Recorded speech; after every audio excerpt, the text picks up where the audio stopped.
जय हिंद दोस्तों, बड़ी विचलित करने वाली खबर। अभी एक अग्निवीर की शहादत पर बवाल थमा नहीं था कि एक और अग्निवीर शहीद हो गया है। और इस बार सेना सतर्क है, सेना ने अपना पूरा काम किया। आखिर अब उसके लिए 1 करोड़ की मांग हो रही है, उसके लिए ग्रेचुटी की मांग हो रही है, उसके लिए पेंशन की मांग हो रही है, उसके लिए 15 साल लगातार पूरी सैलरी की मांग हो रही है, उसके लिए मान सम्मान की मांग हो रही है, उसके परिवार के एक सदस्य को मांग की जा रही है कि उसको जॉब में दिया जाए। आखिर उसको क्या मिलेगा और क्या नहीं मिलेगा, और सेना ने क्या किया है और कहां हुआ यह हादसा। ये हुआ है दुनिया के सबसे ऊंचे युद्ध क्षेत्र 20,000 फीट के ऊपर, और ग्लेशियर में हमारा एक जवान ऑपरेटर अग्निवीर शहीद हुआ है। दोस्तों, बात करते हैं मैं आपको अग्निवीर की शहादत की, उसको मिलेगा क्या और क्या बात हुआ है। लाइन ऑफ ड्यूटी के दौरान अग्निवीर जवान गावते अजय अक्षय लक्ष्मण ने भारतीय सेना ने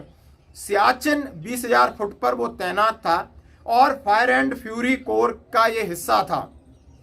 दुनिया का सबसे बड़ा उद्गम क्षेत्र और एक लड़ाकू क्षेत्र है जहां पर सरवाइव करना आसान नहीं है, और ऐसी विषम परिस्थितियों में यानी कम ट्रेनिंग का अभाव होने के कारण जाना था, ये सरकार की नीति थी। और जैसे ही वहां पर गया यानी उसके साथ ही इंसिडेंट होता है कि वो शहीद हो जाता है। लेकिन भारतीय सेना ने, जनरल पांडे साहब ने पूरी भारतीय सेना और पूरे सीनियर अधिकारियों की तरफ से उसको सच्ची श्रद्धांजलि दी और कहा कि हम उनके परिवार के लिए एक संवेदना व्यक्त करते हैं और इस दुख घड़ी में भारतीय सेना उनके साथ है। और उसका एक पार्थिव शरीर आज उसकी अंत्येष्टि उसके गांव में होगी, वहां से निकल गया। दोस्तों, अब इसके ऊपर राजनीति फिर शुरू हो गई। जैसे कि पहले अमृतपाल एक बड़ा सुर्खियां बन गया था, बड़ी हेडलाइन बना था कि भारतीय सेना देगी क्या। हाँ जी दोस्तों, इसका जो बीमा होता है, जो 4 साल में अग्निवीर होते हैं, 48 लाख रुपए बीमा के रूप में उसको मिलेंगे, 8 लाख एक और कुछ पैसे मिलेंगे,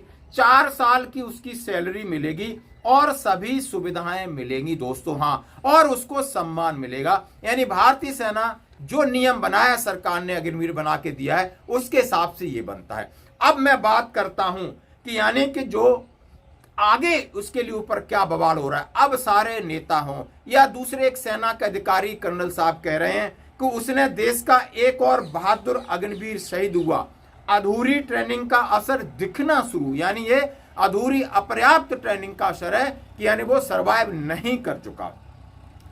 शहीद को श्रद्धांजलि, परिवार के प्रति हम गहरी संवेदना व्यक्त करते हैं। इस घड़ी में समस्त सैनिक परिवार और कांग्रेस पार्टी एवं प्रत्येक देशवासी संतप्त परिवार के साथ खड़ा है। आशा है कि मोदी सरकार शहीद की अंत्येष्टि पूरे सैनिक सम्मान के साथ करेगी। अग्निवीरों के साथ भेदभाव नहीं किया जाता है। अब ये कर्नल साहब हैं, सेना से रिटायर्ड हैं और नेता भी कह सकता हूं इन्हें।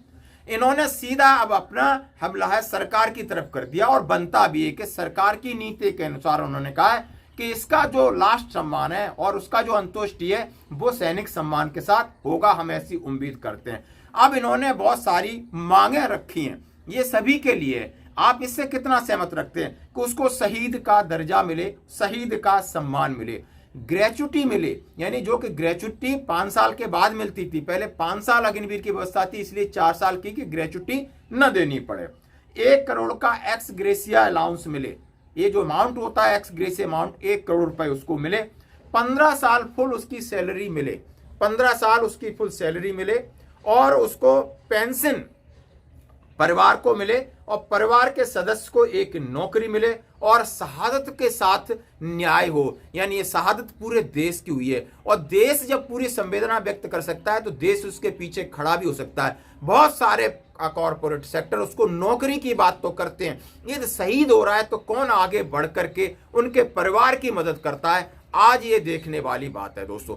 और अग्निवीर योजना के ऊपर लगातार कटाक्ष हो रहा है। जैसा हमने कहा कि हमारे एक बहुत जितने सैनिक संगठन हैं, भूतपूर्व सैनिक संगठन है, इसके ऊपर प्रश्न चिन्ह लगा रहे हैं कि इस योजना को बंद कर देना चाहिए, ये क्योंकि अपर्याप्त ट्रेनिंग और अनट्रेंड सोल्जर से इस तरीके से सरवाइव करना विषम परिस्थितियों में, मौसम के साथ नहीं लड़ सकता है, दुश्मन के साथ कैसे लड़ेगा। इंडियन वेटरन ऑर्गेनाइजेशन है, उसके अध्यक्ष जोगेंद्र सिंह सेंगर ने माननीय प्रधानमंत्री रक्षा मंत्री जी को भी चिट्ठी लिखी कि हम बहुत बड़ा संगठन है, हमने सबसे राय ली है सभी भूतपूर्व सैनिक हैं। हम चाहते हैं कि अग्निवीर योजना में बदलाव हो, या उसको बंद किया जाए या उसको परमानेंट किया जाए। धन्यवाद।